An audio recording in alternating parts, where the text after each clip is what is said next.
Hi, this is Johannes Huitink. I'm an anesthesiologist based in the Netherlands, founder of the Airway Management Academy, and I'll show you a nice trick today. It has been described before in the literature, but it does not have a name.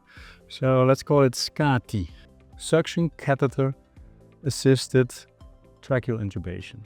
And I'll show you what I mean. This is a patient. He had a nice dinner and he was choking on a nut. And the patient arrives in the emergency room and we decide to intubate and we do a laryngoscopy. So I'll take the video laryngoscope. The patient is asleep. I have suction ready. This is an open suction catheter.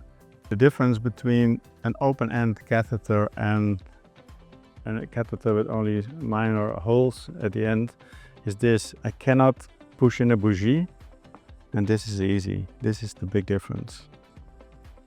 We do first a laryngoscopy because I want to see where I'm going. And look what I see. There's a peanut, or I think it's, what do you think? It's an almond? Yes. It's an almond in the larynx. So, and this is a very tricky situation because if I push the almond deeper into the airway, I may not get it out. So I maybe have only one intubation chance.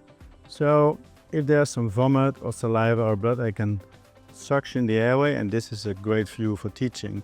But imagine this is a very difficult view, and I may arrive with the suction catheter immediately above the glottis, which is for me the perfect intubation position. And if I push the catheter now a little bit, I could intubate the trachea with a suction catheter. Now I'm lucky this is an open suction catheter, so this is the trick. You take the suction off. I keep the suction catheter above the glottis. I'll ask for a small bougie, so this is a bougie. And I'll ask my assistant to push the bougie gently into the trachea. Okay, a little bit deeper, deeper, deeper, deeper. Okay. Then the next step is, if you push it now, I'll take the catheter out, and now you can see the bougie is between the vocal cords. And now this makes intubation rather easy, so you can put the tube around the bougie. Okay. And then you can see the peanut, so the almond is still in place. I'll twist the tube through the vocal cords. The bougie can go out. I inflate the cuff, and we can save this patient. Thank you very much.